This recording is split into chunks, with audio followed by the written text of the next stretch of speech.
Pemirsa, konferensi tingkat tinggi atau KTT G20 di Bali akhirnya selesai dan pelaksanaan presidensi G20 Indonesia sukses besar.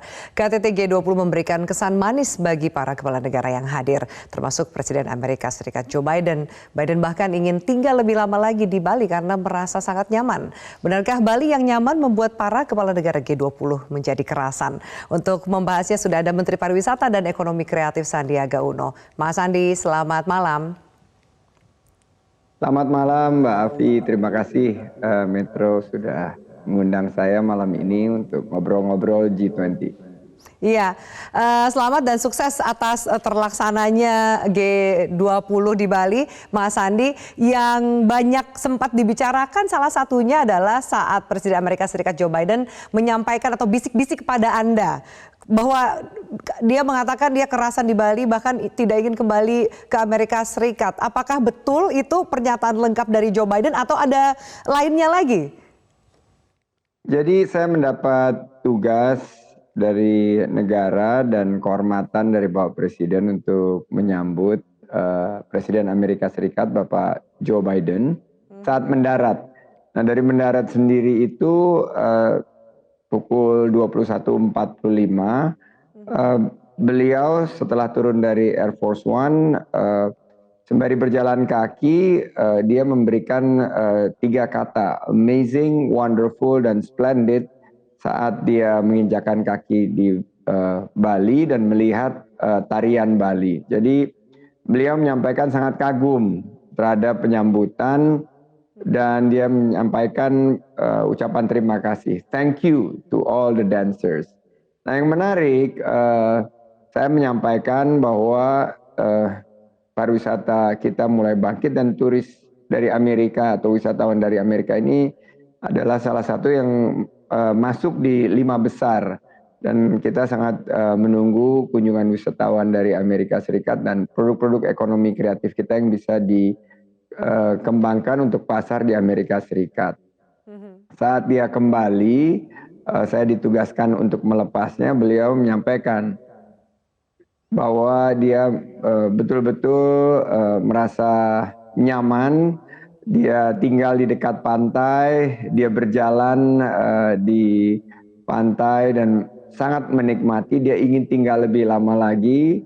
Dia kerasan dan dia menyampaikan kepada saya dan Pak Gubernur Bali bahwa kita sangat beruntung bukan hanya memiliki keindahan alam tapi juga masyarakat yang sangat ramah dan sangat betul-betul memiliki hospitality atau pelayanan yang prima dan juga dia memuji penyelenggaraan G20 dan kepemimpinan dari Bapak Presiden Jokowi. Iya, Mas Andi, selain Joe Biden, adakah Anda mendengar mungkin komentar lain dari pemimpin KTT, pemimpin negara G20 lainnya mengenai perhelatan, termasuk juga mungkin suasana di Bali sendiri? Yang saya dengar langsung dari Kanselir Jerman, juga dari Presiden Afrika Selatan, dari Presiden Argentina, dan juga dari Perdana Menteri Australia. Mereka menyampaikan rasa puas terhadap penyambutan di Indonesia dan kekagumannya ini dua ya, nature dan culture. Jadi alam dan budaya ditambah keramah tamahan dari masyarakat Indonesia khususnya di Bali. Mereka juga ada yang berkomentar tentang beberapa produk ekonomi kreatif yang ditampilkan, mulai dari makanan sampai kepada juga fashion yang dikenakan saat makan malam dan juga produk-produk kria dan kreativitas ini ditampilkan juga seni pertunjukan yang mendapat apresiasi dari para kepala negara di delegasi G20. Iya, baik.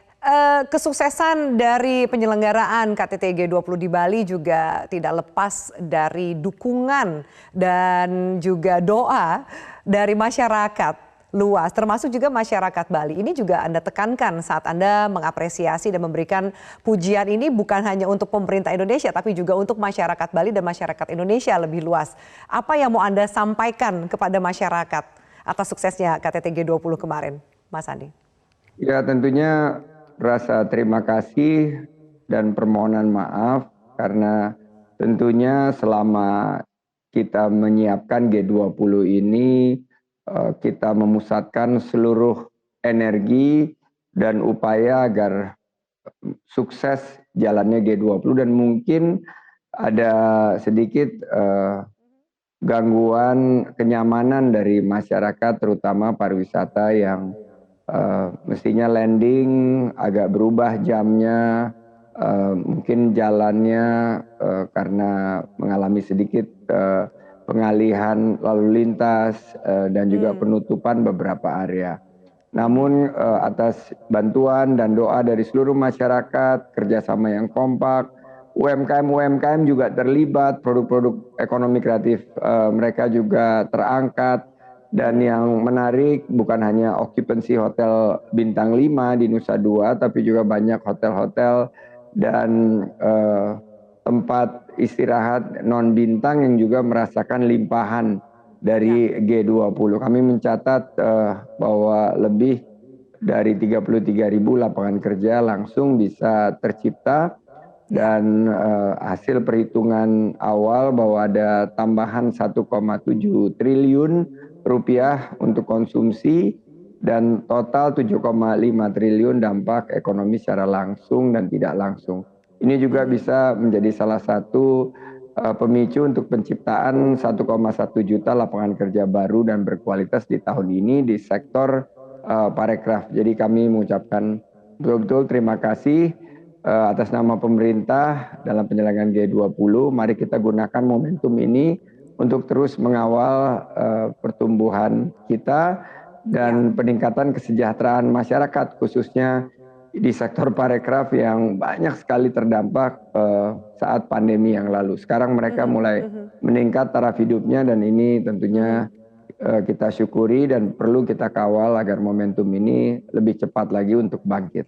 Iya, bagaimana menjaga momentum dari efek positif yang dirasakan terhadap pariwisata Bali dan Indonesia termasuk juga perputaran ekonomi kreatifnya supaya momentum ini bisa berjalan lebih luas dan bisa dirasakan dampaknya lebih lama lagi. Adakah strategi khusus dari Anda, Mas Andi? Jadi ada strategi post event. Selepas G20 kami langsung tancap gas. Kita sebutnya 3G ya, gercep, geber, dan gaspol dengan Global Tourism Forum. Jadi sebagian daripada peserta delegasi G20 langsung kami undang untuk memperpanjang tinggalnya di Bali dan di 5 destinasi super prioritas ini untuk mengikuti Global Tourism Forum yang menampilkan 5 destinasi super prioritas dan juga 8 kawasan ekonomi khusus pariwisata dan ekonomi kreatif. Dan beberapa event-event yang sudah kita rancang sehingga momentum ini akan terus bisa kita kawal dan kebangkitan ini akan dirasakan khususnya oleh masyarakat. Yang kedua, kami menggunakan kesempatan untuk promosi produk-produk ekonomi kreatif. Seperti kita lihat banyak sekali dampak dari kuliner Indonesia sekarang banyak yang bertanya karena Perdana Menteri Inggris dan Kanada nongkrong bareng nyobain sate, sambal mata. Nah ini yang sekarang kita kemas dalam bentuk promosi sehingga lebih banyak lagi peningkatan kunjungan wisatawan mancanegara ke beberapa destinasi wisata dan juga produk-produk fashion seperti kain endek yang memang sudah mendunia tapi dengan digunakannya oleh para pemimpin negara, pemimpin dunia ini tentu semakin meningkat exposure-nya. Saya juga menggunakan kesempatan ini untuk men-showcase bahwa pariwisata kita yang akan fokus kepada ecotourism, kepada sustainable tourism karena salah satu yang ditampilkan adalah menanam pohon mangrove di taman di Tahura, di mana di situ mangrove menjadi sebuah simbol bahwa kita akan mengedepankan aspek sustainability atau keberlanjutan dalam pembangunan ke depan termasuk pariwisata. Jadi beberapa aspek ini akan kita gunakan untuk mengawal momentum ini agar akan terus bergulir, ekonomi kita akan bertumbuh dan semakin banyak lapangan kerja tercipta. Ya, kita harapkan seperti itu. Mas Andi, kita akan bahas dua hal usai jeda berikut ini. Soal makanan yang juga banyak diapresiasi, itu juga bisa dikatakan bagian dari gastro diplomasi. Termasuk juga kain batik yang dikenakan para pemimpin negara G20 saat gala dinner. Kita bahas usai jeda, tetaplah bersama kami.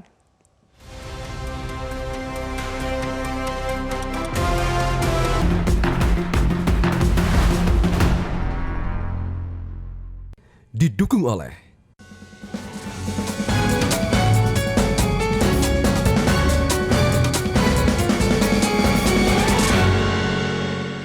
Baik, Mas Sandiaga Uno, kita akan bahas soal dua hal, yaitu menu makanan dan juga batik. Dua hal ini banyak diapresiasi, bahkan disiapkan dengan sangat baik, terutama dari suguhan makanan khas Nusantara. Mungkin bisa diceritakan bagaimana menentukan makanan atau kuliner Indonesia apa saja yang akan dihidangkan. Ini juga bagian dari gastro diplomasi atau diplomasi kuliner ala Indonesia, Mas Andi.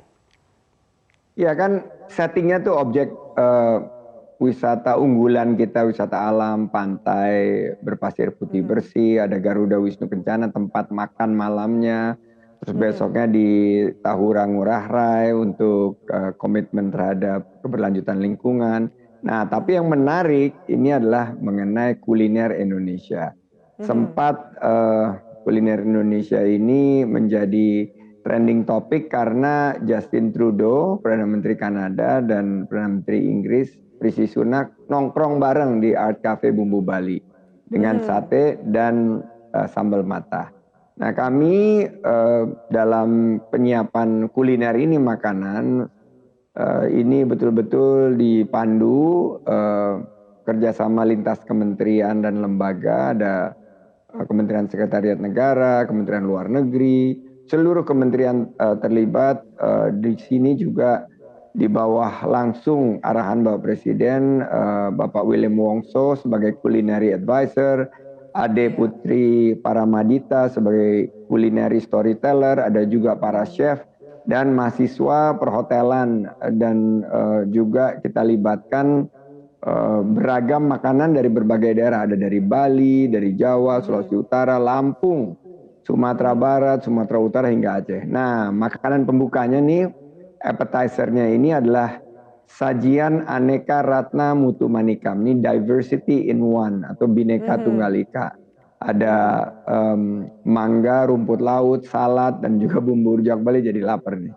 Hingga perkedel jagung daging dan rajungan Manado. Chef yang terlibat ini ada Chef Arnold Purnomo, ada Chef Maximilian. Nah, menarik ini bahwa selain daripada salad dengan bumbu rujak Bali, ada juga tenderloin sapi wagyu khas Lampung, rendang Padang. Nah, ini juga ada perkedel jagung, daging rajungan Manado. Jadi ada 600 mahasiswa perhotelan di Bali sebagai pramusaji gala dinner dan asisten juru masak, dan beberapa ahli kuliner ini juga terlibat. Jadi Indonesia ini sepatutnya bangga punya citra kuliner yang dihargai di mata dunia, dan sebagai bagian daripada Indonesia Spice Up the World, kita betul-betul harus dorong gastro diplomasi, di mana Indonesia menjadi destinasi gastronomi dunia dan bisa membantu ekspor spice kita sampai 2 miliar US dollar dengan melibatkan 4.000 restoran Indonesia di luar negeri. Oke, adakah yang kepedesan karena merasa makanan Indonesia terlalu spicy, sempat disampaikan oleh Presiden saat sambutan gala dinner kemarin?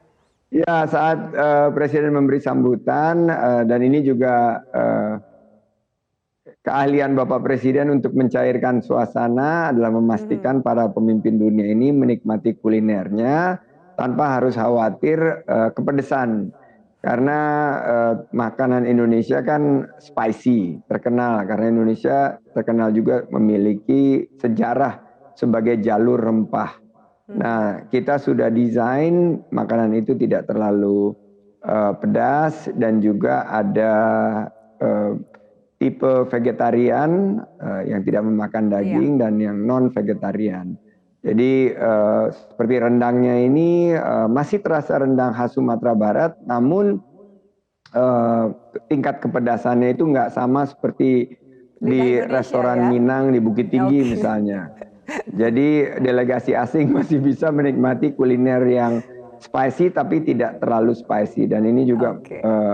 agar mempersiapkan para delegasi supaya nggak kaget gitu. Karena hidangan yang disajikan itu rasanya bermacam-macam dan semuanya puas. Dan tidak ada keluhan terhadap kuliner yang disajikan. Alhamdulillah. Oke, bersyukurlah bahwa kemudian bisa diterima oleh lidah para pemimpin negara G20. Satu lagi terakhir soal batik yang juga digunakan para pemimpin negara G20 saat gala dinner yang juga jadi cenderamata Indonesia untuk para tamu. Itu yang menggunakan batik itu mereka memilih sendiri atau sudah dipilihkan oleh panitia?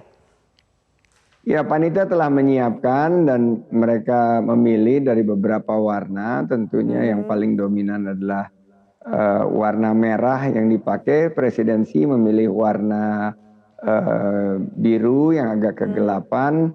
Tapi Prime Minister Inggris memilih warna merah khas G20. Dan juga Justin Trudeau memilih warna merah. Korea dan Jepang memilih warna yang agak gelap, dan ini kalau kita lihat akhirnya menjadi G20 Fashion Week ya. Kalau lihat, nah ini kalau kita melihat Perdana Menteri Rishi Sunak ini dia gulung, dia keluarkan dengan paduan celana yang warnanya terang ini semacam seperti di catwalk mereka berjalan ini sangat-sangat bernilai sebagai endorsement produk ekonomi kreatif kita.